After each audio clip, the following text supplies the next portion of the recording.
Saat kecil kita diajari untuk melakukan kebaikan, diajari untuk memahami norma dan menaati aturan. Katanya, kalau kita berbuat baik, maka orang lain juga akan berbuat baik pada kita. Sayangnya, dunia nyata tidak sebaik itu.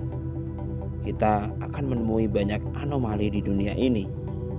Saat kita merasa sudah melakukan banyak kebaikan, tapi mengapa masih ada orang-orang yang membenci kita? Apakah orang-orang itu jahat? Atau di mata orang lain, kitalah yang jahat?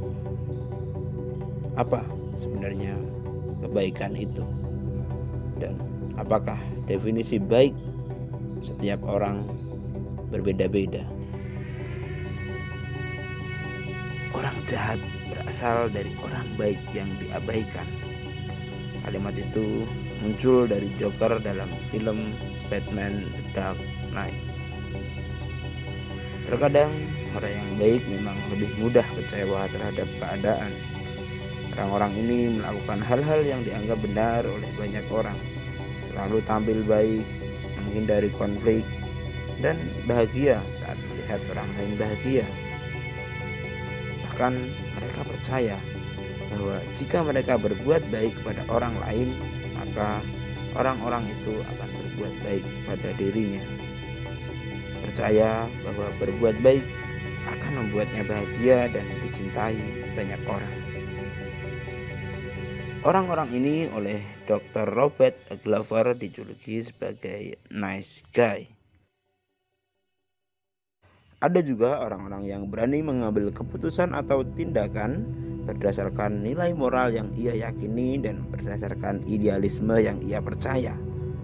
Meskipun hal itu dianggap kurang baik oleh orang lain, ia akan siap menerima respon yang tidak baik. Ia tidak akan kecewa jika orang-orang tidak berbuat baik padanya.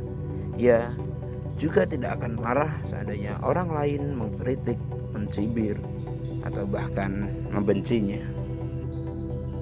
Sebenarnya tidak ada yang salah dengan menjadi pribadi yang baik, tapi menjadi nice guy bukanlah pilihan yang tepat untuk kita jalani. Beberapa karakteristik nice guy menurut Dr. Robert Glover dalam bukunya Nomor Mr. Nice Guy diantaranya adalah sebagai berikut.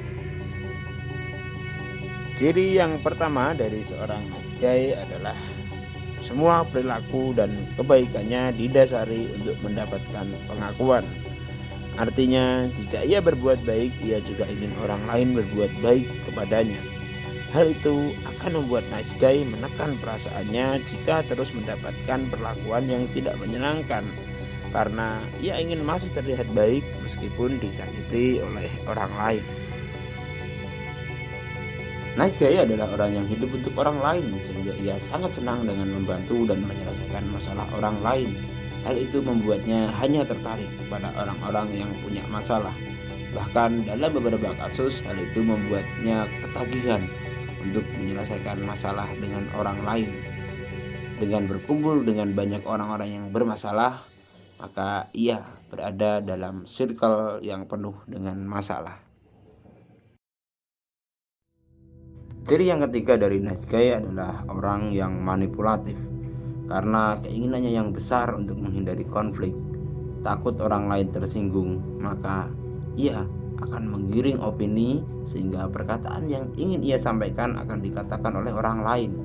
Dengan begitu akan membuatnya bebas dari konflik dan akan membuatnya bebas dari menyinggung orang lain. Prioritas utama nice guy adalah membuat dunia ini berjalan dengan sangat baik, tanpa masalah dan tanpa konflik. Hal ini membuatnya hanya berkumpul dan berinteraksi dengan orang-orang yang memiliki potensi dapat ia kontrol dan dapat ia manipulasi. Nice guy bisa dikatakan baik, tapi sebenarnya ia menyimpan pamrih dari semua kebaikannya. Nice guy berbuat baik karena ia juga ingin orang lain berbuat baik padanya.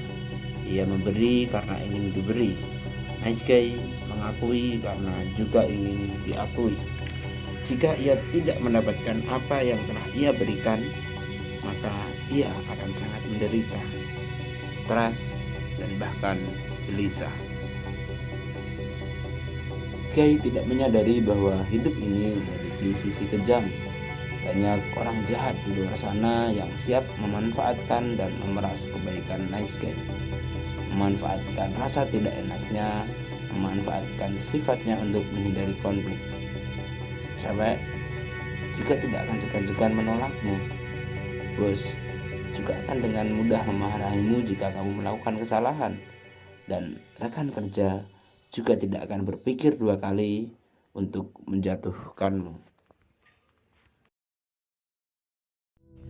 Idealnya kita memang hidup untuk diri kita sendiri.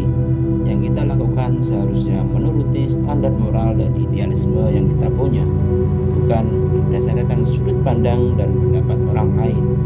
Kita harus terbiasa untuk mencintai diri kita dan mencintai keputusan yang kita ambil, terlepas dari respon dan pendapat orang lain. Jika kita gagal,